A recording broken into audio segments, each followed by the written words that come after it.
Agora nós vamos conversar com Sônia Guajajara. Ela é líder indígena que integra a lista das 100 pessoas mais influentes do mundo pela revista Time. Sônia, boa noite. É um prazer receber você aqui na Rádio Metrópole, no Jornal da Cidade. E eu queria começar pelo começo. Eu queria que você se apresentasse para a gente, falasse um pouco sobre o seu trabalho como ativista, mas principalmente sobre sua história. Nessa lista da revista Time, algumas pessoas, outras personalidades são convidadas também para escrever um mini perfil sobre as pessoas que integram a lista. Quem escreveu o seu perfil foi Guilherme Boulos e ele destacou que você desafiou as estatísticas e conseguiu se formar em uma universidade sendo filha de analfabetos e tendo que sair de casa aos 10 anos de idade para trabalhar. Conte um pouquinho para a gente sobre a sua história. Olá, querida, boa tarde. Olá, ouvintes da Rádio Metrópole. Muito obrigada pelo convite, a oportunidade de estar aqui conversando com vocês. Bom, eu sou a Sônia Guajajara, eu sou do estado do Maranhão, do território indígena Araribóia. Eu faço parte hoje da coordenação executiva da APIB, que é a Articulação dos Povos Indígenas do Brasil. E também eu sou cofundadora da AMIGA, que é a Articulação Nacional das Mulheres Indígenas Guerreiras da Ancestralidade, que inclusive está agora numa jornada com a caravana pelo Nordeste. E as meninas que estão na caravana estão passando hoje em Pernambuco, levando esses temas todos, né, da política indigenista, falando da violência, do combate à violência contra as mulheres indígenas, né, violência de gênero, violência na política, falando das mudanças climáticas, o papel das mulheres indígenas frente às mudanças climáticas, né?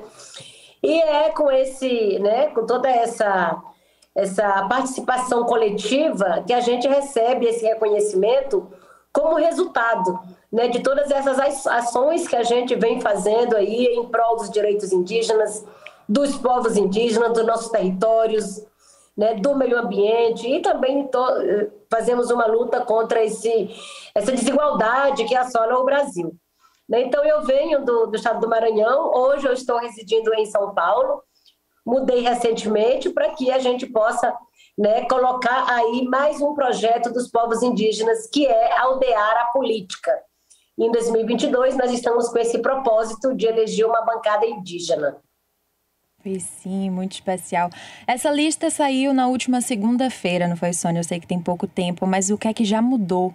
O que é que você percebe que já mudou do olhar das pessoas com você ter esse espaço ocupado nessa lista, das pessoas que te procuram? O que é que tem já de diferente? O que é que significa mesmo essa conquista pessoal para você?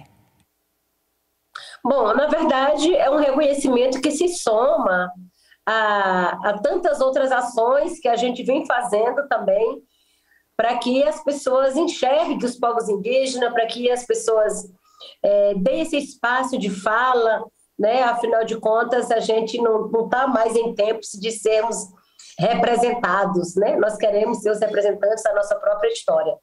Então, com certeza que, né, estar nessa lista deu assim, foi mais espaço para que a gente pudesse estar falando da nossa luta, estar falando do nosso movimento, né? Certamente que é uma oportunidade para a gente fazer com que essa informação chegue para mais pessoas, né? Chegue para cada vez mais distante, porque às vezes a gente fala, mas parece um grito ensurdecedor, onde poucas pessoas escutam, né? E a gente tem trazido essa voz da terra, a gente tem trazido essa voz do meio ambiente, né? Essa urgência que é lutar hoje em defesa dos territórios, o papel que os povos dos territórios indígenas exercem, né, para a sociedade, para o clima, para o planeta. Então, acho que, né, essa semana foi uma semana da gente estar falando muitos espaços, né, para que mais pessoas escutem, compreendam e apoiem a causa indígena. Sônia, eu já citei aí o Boulos, que escreveu esse seu perfil para a revista Time, e no ano de 2018 você integrou a chapa dele, do PSOL, para concorrer como a vice-presidência, concorrer à vice-presidência ao seu lado. E você já falou aí de um projeto político para 2022, queria que você desse um pouquinho mais de detalhes e queria saber se você sonha em um dia ser presidente ou ver uma pessoa indígena como presidente desse país. Sim, certamente em 2018, quando eu compus ali uma chapa presidencial, não foi uma decisão minha, né? Não foi simplesmente um convite do partido para que a gente pudesse estar ali. Foi uma decisão política do movimento indígena de estar ocupando a política institucional. E nessa decisão a gente fez essa articulação com outros movimentos, tanto que eu e Guilherme estávamos ali numa chapa presidencial, onde nenhum dos dois já tinha sido candidatos, né, ou mesmo liderança partidária. A gente veio dos movimentos sociais, a gente assumiu ali essa bandeira, fomos para cima para poder trazer essa pauta ambiental, essa pauta da moradia, essa pauta indígena para o centro do debate político. Com certeza que isso fez com que a sociedade pudesse interessar mais por essas causas e quis conhecer mais a luta indígena. Hoje nós temos uma maior adesão da sociedade, com certeza, que está junto, né, que está apoiando. E agora a gente decidiu, mais uma vez, lançar candidaturas indígenas, apoiar, fortalecer candidaturas indígenas. Nós, em toda a história, tivemos apenas um parlamentar, que foi o deputado Mário Juruna, ainda na década de 80. E em 2018, com essa decisão também da participação na política, de forma articulada pelo movimento indígena, a gente teve como resultado a eleição da deputada Joaíma Wapichana, lá de Roraima, que é hoje a única mulher, né, indígena eleita deputada federal. E agora a gente quer aumentar essa voz, agora a gente quer sim que mais mulheres, que mais indígenas possam ocupar esse espaço. A Joênia tem feito uma grande diferença ali no Congresso e a gente quer agora, né, amplificar essa voz, tanto dentro do Congresso Nacional, quanto nas assembleias legislativas em todos os estados. Certamente que estamos trabalhando para ocupar cada vez mais esses lugares de poder e de decisão, né? E por que não, né? Um dia termos uma indígena ou um indígena presidindo esse país. Afinal de contas, somos povos originários, né? Levou-se 518 anos para que a gente pudesse compor uma chapa presidencial, mas não é tarde, né? Estamos trabalhando a passos firmes para que a gente possa, sim, né, um dia assumir o comando desse país. Uhum. Sônia, eu queria que você comentasse com a gente o que é que você pensa sobre a população de um modo geral, o que é que, se há avanços em relação à questão do estereótipo do que é um índio, do que é a pessoa indígena. Se você acha que hoje em dia, com as discussões políticas, as pessoas já conseguem entender que esse povo não simplesmente está isolado numa floresta que não fala nossa língua. Eu sei que isso é muito estereótipo. Então, como você defende isso? O que é que você vê de avanço nessa pauta? Certamente que há um distanciamento muito grande da sociedade como um todo, dos povos indígenas. E esse distanciamento é causado pela falta de conhecimento, pela falta desse debate nas escolas, nas universidades, né? Porque mesmo tendo a Lei 11.645 que garante o ensino afro-indígena nas escolas, essa disciplina não é trabalhada, né? Esse conteúdo não é passado nas escolas. E quando muito fazem, o 19 de abril ainda estereotipando, né? Cada vez mais como forma até de racismo, de colocar as crianças ali com uma peninha qualquer na cabeça, a cara pintada de tinta guache, para representar indígenas, né?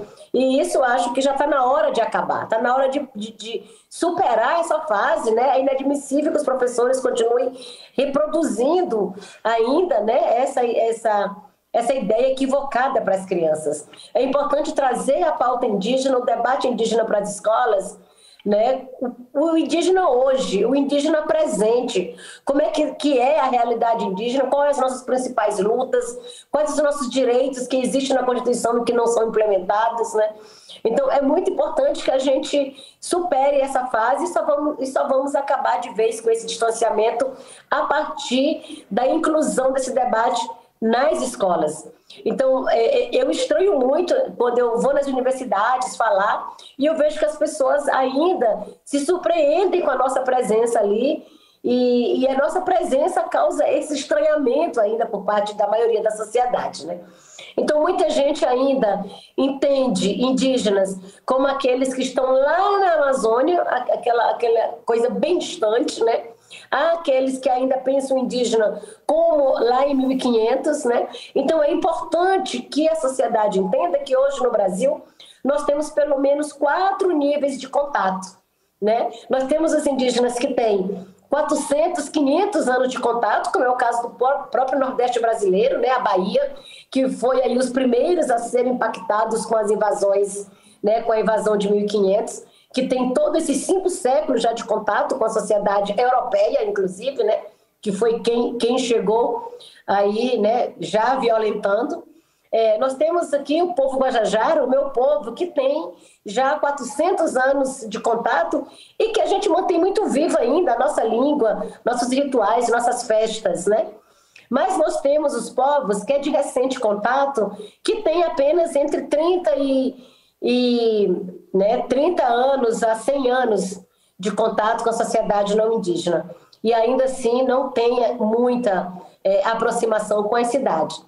Nós temos os povos isolados, né, que é os que vivem sem nenhum contato com a sociedade, nenhum tipo de contato, nem mesmo com os indígenas que estão dentro do próprio território. E nós temos indígenas que estão em contexto urbano, que estão na cidade ou porque veio trabalhar, estudar, ou porque a cidade chegou até eles, né? Então, é preciso entender todos esses níveis de relações para que se possa entender também essa diversidade de povos, né, que existe no Brasil e que nós estamos presentes em todos os estados da Federação Brasileira. Diferente do que muitos pensam que estamos só na Amazônia, quando muito, né, quando não pensam que é só no Amazonas. Então, né, são 305 povos, 274 línguas, e que estamos hoje muito presentes nas universidades, estamos presentes, né, muitos indígenas formados, já graduados, profissionais, e que estamos também nessa luta aí para ocupar cada vez mais a política. Pois sim. Sônia, eu vi aqui, pesquisando sobre você, que você foi intimada pela Polícia Federal em abril do ano passado para prestar depoimento por conta de críticas que você fez ao governo federal pela falta de apoio à população indígena, que isso tudo passou em um documentário. Um mês depois, esse inquérito foi arquivado, mas eu queria entender de você, que você falasse um pouco sobre a situação e qual o seu maior desafio enquanto ativista durante esse governo, na condução desse governo. Hoje, né, nesse governo, o maior desafio é a gente se manter livre, né, se manter aí falando ainda, porque este governo fez de tudo para intimidar, para perseguir lideranças que se opõem, né, à sua política. E no âmbito da pandemia, nós organizamos várias ações para evitar, né, as mortes de indígenas, para que o governo pudesse elaborar um plano de ação para atender os povos indígenas, né? E aí a gente realizou essa live Maracá, a live Maracá Emergência Indígena, como forma de chamar a atenção para o negligenciamento do governo. E essa live foi transformada numa websérie de 8 capítulos. E ali a gente trouxe muitas pessoas, muitos artistas, né? Foram muitas as pessoas internacional também que falaram nesta live, né? Que está na websérie. E aí, surpreendentemente, veio essa denúncia por parte do presidente da FUNAI, a Polícia Federal, me acusando de lesa pátria, né, que eu estava acusando o governo e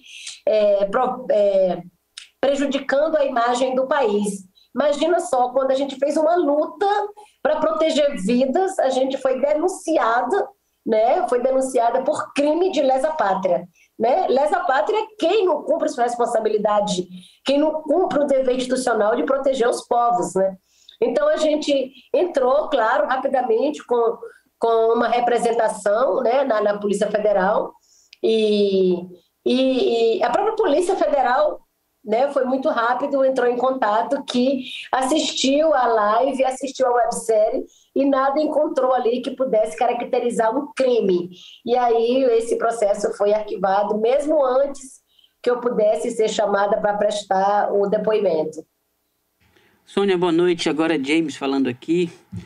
Ainda sobre essa incidência assim, da arte no campo político, né, que te deu, por exemplo, essa intimação, você participou com Carlos Renaud e outros artistas tanto da gravação, né, da música Canção para a Amazônia, como de shows em que, além desta canção, outras, com demarcação já do próprio Renault, com Chico César, e você fez um discurso e tal. Eu queria que você falasse um pouquinho sobre a importância desta militância artística, digamos assim, desse artivismo, como alguns têm preferido chamar, ou seja, que resultados você imagina colher daí, o que você percebe de avanço quando a mensagem vem em forma de arte?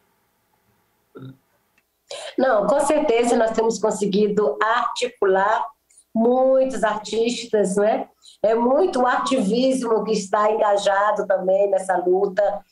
E nós, enquanto lideranças indígenas, nós também temos que dar conta de tudo, né? De fazer tudo. De ser bonita, de falar, de cantar, de dançar, de bater o maracá, de conversar com as pessoas, de articular internacionalmente. Então, o resultado está vindo com certeza, né? São muitas as frentes de mobilização e a gente tenta estar junto a cada uma delas, dando atenção para as pessoas, né? Explicando, esclarecendo, falando sobre nossos desafios, falando do papel dos povos e dos territórios indígenas para o meio ambiente, né? Para a humanidade. Então, eu falei até que agora, até desfilar, a gente precisa saber, né? Porque, além do reconhecimento da Time, agora fui chamada também para desfilar na Fashion Week.